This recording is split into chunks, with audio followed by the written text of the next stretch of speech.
Oke, berikut saya akan membahas tentang bagaimana cara memulai perencanaan kinerja pada menu pengelolaan kinerja di PMM untuk periode yang baru di tahun 2025 ini, yaitu periode hanya satu kali saja, yaitu langsung dari Januari sampai dengan Desember.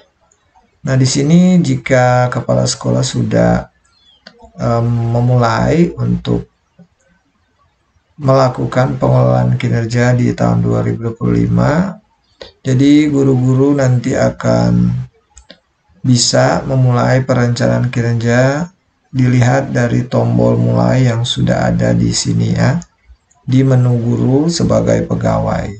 Nah, jadi untuk alur pengelolaan kinerja adalah sebagai berikut. Di bulan Januari itu Bapak Ibu harus sudah melakukan perencanaan dan persetujuan rencana dari kepala sekolah. Nanti untuk persiapan praktik kinerja, pelaksanaan praktik kinerja dari observasi sampai tindak lanjut ya, itu bisa dari Februari sampai Desember. Nah, yang paling terakhir itu penilaian dan penetapan predikat kinerja di bulan Desember ya, harus sudah selesai. Nah, di sini saya langsung saja mencontohkan untuk memulai perencanaan kinerja guru ya, kita tekan mulai. Nah, di sini Bapak Ibu harus mengecek dulu data diri ya. Jika ada yang salah, silakan menghubungi operator sekolah ya, karena data yang ada di PMM ini ya berhubungan dengan data Dapodik ya. Nah, silakan cek nama, NIP, status kepegawaian, pangkat golongan, jenjang jabatan, dan satuan pendidikan Bapak Ibu. Jika sudah benar, barulah Bapak Ibu tekan data sudah sesuai. Nah, di sini juga ada tombol edit ya Bapak Ibu. Nanti kalau Bapak Ibu mau edit ya, di sini yang bisa diedit hanya untuk yang pangkat saja ya, pangkat dan jabatan. Kalau untuk nama, NIP ya, status kepegawaian, satuan pendidikan itu tidak bisa dirubah ya. Ini karena ada catatannya. Pembaruan data tidak akan mengubah data di Dapodik dan hanya untuk keperluan pengelolaan kinerja. Jadi silakan hubungi operator sekolah untuk pembaruan data diri di Dapodik ya. Oke, jika sudah sesuai langsung saja Bapak Ibu tekan data sudah sesuai di sini. Nah, di sini ada konfirmasi sekali lagi apakah data sudah benar. Nah, jika sudah benar silakan tekan tombol data sudah benar. Nah, di sini ada 5 poin atau tahapan yang akan Bapak Ibu isi berhubungan dengan perencanaan kinerja ya. Yang pertama itu tugas pokok 5M ya. Nah, guru melakukan tugas keseharian dan tambahan di satuan pendidikan. Tidak perlu mengunggah bukti dukung apapun. Nah, di sini ada 5. Yang pertama, guru merencanakan pembelajaran atau pembimbingan dalam mendukung pembelajaran yang bermutu untuk semua. Ini sudah pasti harus dilakukan Bapak Ibu. Yang kedua, guru membimbing dan melatih peserta didik dalam mendukung pembelajaran yang bermutu untuk semua. Yang ketiga, guru melaksanakan pembelajaran atau pembimbingan dalam mendukung pembelajaran yang bermutu untuk semua. Yang keempat, guru menilai hasil pembelajaran atau pembimbingan dalam mendukung pembelajaran yang bermutu untuk semua. Nah, Bapak Ibu di sini ada 5.1 guru melaksanakan tugas tambahan. Ini opsional ya. Jika Bapak Ibu tidak ada tugas tambahan silakan dilewati saja. Namun jika ada tugas tambahan silakan pilih di bagian segitiga sini ya. Nah, yang pertama itu ada tugas tambahan sebagai wakil kepala sekolah ya. Seperti biasa ini ada juga yang untuk SMK, untuk program keahlian satuan pendidikan ya. Ada kepala perpustakaan, kepala laboratorium, wali kelas ya, pembina ekskul, pembina OSIS ya, dan lain-lain. Ini ada banyak. Silakan dipilih ya, contoh ini ya, meningkatkan kinerja satuan pendidikan melalui pelaksanaan tugas tambahan sebagai guru piket ya. Nah, selanjutnya jika mau tambah lagi bisa Bapak Ibu ya, di sini tekan tombol tambah ya. Jika ada lebih dari satu tugas tambahan bisa Bapak Ibu tambah. Nah, selanjutnya kita lanjut ke praktik kinerja. Ini bagian yang kedua, kita tekan di bagian pojok kanan bawah sini ke praktik kinerja. Nah, di sini Bapak Ibu akan memilih indikator untuk menjadi fokus peningkatan kinerja. Ini masih sama dengan pengelolaan kinerja di tahun yang lalu ya. Jadi ada rekomendasi dari rapor pendidikan di sekolah Bapak Ibu yang bisa Bapak Ibu pilih ya. Di sini ada penerapan disiplin positif, keteraturan suasana kelas, ada umpan balik konstruktif, perhatian dan kepedulian, ekspektasi pada peserta didik ya, aktivitas interaktif, instruksi pembelajaran, instruksi yang adaptif ya. Silakan Bapak Ibu memilih ya, yang mana yang Bapak Ibu ditingkatkan ya kinerja Bapak Ibu ya. Nah, di sini saya ambil contoh yang keteraturan suasana kelas ya.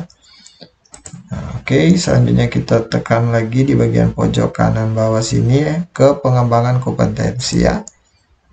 Nah, di sini silakan Bapak Ibu memilih ya satu indikator untuk menjadi fokus peningkatan kinerja Anda. Nah, silakan Bapak Ibu diskusi bersama kepala sekolah ya, yang menjadi atasan Bapak Ibu. Apa saja kegiatan yang dapat Bapak Ibu lakukan untuk meningkatkan indikator yang sudah Bapak Ibu pilih tadi ya. Kemudian di tahap pelaksanaan, Bapak Ibu akan melakukan kegiatan sesuai dengan diskusi dan mengisi dokumen refleksi terhadap kegiatan yang sudah Bapak Ibu lakukan. Di sini saya berikan contoh memilih indikator kompetensi. Nah, di sini ada guru melakukan kegiatan pengembangan kompetensi berdasarkan indikator asesmen, umpan balik, dan pelaporan yang berpusat pada peserta didik. Ada guru melakukan kegiatan pengembangan kompetensi berdasarkan indikator karakteristik dan cara belajar peserta didik. Kemudian ada guru melakukan kegiatan pengembangan kompetensi berdasarkan indikator kematangan moral, emosi, spiritual untuk berperilaku sesuai dengan kode etik guru. Kemudian ada guru melakukan kegiatan pengembangan kompetensi berdasarkan indikator keterlibatan dalam organisasi profesi dan jejaring yang lebih luas untuk peningkatan pembelajaran. Dan ini masih banyak lagi ya Bapak Ibu. Nanti silakan Bapak Ibu baca dan pilih saja salah satu ya. Nah, di sini saya akan memilih salah satu ya. Di sini saya pilih saja yang paling atas, yaitu guru melakukan kegiatan pengembangan kompetensi berdasarkan indikator asesmen, umpan balik, dan pelaporan yang berpusat pada peserta didik ya Bapak Ibu. Nah, selanjutnya kita lanjut ya di bagian yang keempat, yaitu perilaku kerja. Langsung saja kita tekan tombol di bagian kanan bawah sini ke perilaku kerja. Oke, nah ini masih sama dengan pengelolaan kinerja di tahun yang lalu ya. Jadi ada aspek berorientasi pelayanan ya, silakan Bapak Ibu pilih. Oke. Ini selanjutnya ada aspek akuntabel. Ini ya, ada dalam setiap aspek itu ada dua, yaitu apa perilaku yang paling ingin Anda fokuskan di tahun ini, kemudian bagaimana Anda akan menerapkan perilaku tersebut dalam kehidupan sehari-hari ya. Nah, ini aspek kompeten. Oke.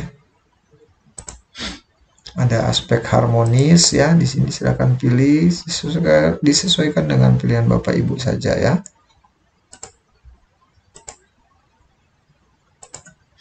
Ada aspek loyal. Ada aspek adaptif. Ya, yang terakhir itu aspek kolaboratif ya.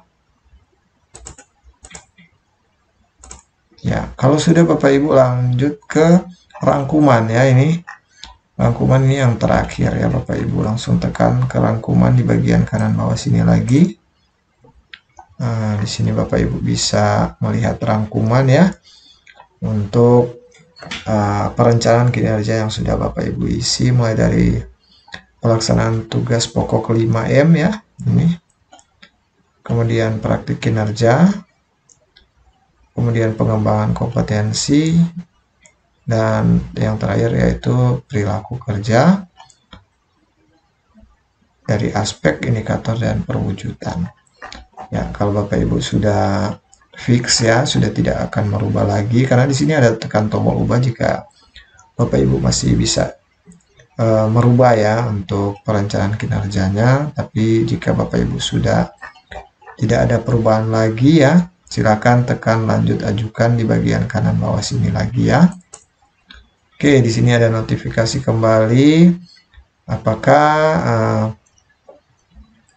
Bapak Ibu akan melanjutkan ya untuk mengajukan perencanaan kinerja ke kepala sekolah. Nah, di sini langsung Bapak Ibu tekan ajukan jika Bapak Ibu sudah benar ya, atau sudah tidak ada perubahan lagi. Di sini juga ada simpan draft ya, tapi belum terkirim ke kepala sekolah. Tapi kalau Bapak Ibu sudah fix, langsung saja tekan ajukan. Nah, oke ya. Di sini perencanaan kinerja sudah berhasil diajukan ya. Nah, di sini nanti akan ada tahap selanjutnya. Yang pertama itu diskusi dengan atasan ya. Yang kedua itu persetujuan dan penyesuaian dari atasan. Dan yang ketiga itu lanjut ke kesepakatan lalu laksanakan. Nah, di sini Bapak Ibu bisa kembali ke beranda. Nah, di sini ada notifikasi, keterangan bahwa menunggu persetujuan atasan atau kepala sekolah. Ya, jadi silakan Bapak Ibu berkoordinasi dengan kepala sekolah Bapak Ibu ya untuk mendapat persetujuan ya atas perencanaan kinerja yang sudah Bapak Ibu buat ya di periode Januari sampai Desember di tahun 2025 ini. Oke, ya demikian dulu untuk pembahasan dari saya mengenai cara memulai perencanaan kinerja pada menu pengelolaan kinerja di platform Merdeka Mengajar atau PMM. Semoga informasi ini bisa bermanfaat. Nantikan video saya selanjutnya tentang tutorial pengolahan kinerja di PMM di tahun 2025 ini ya. Oke, jangan lupa untuk like, share video ini jika bermanfaat, dan subscribe bagi yang belum subscribe channel ini agar channel ini boleh terus berkembang. Terima kasih.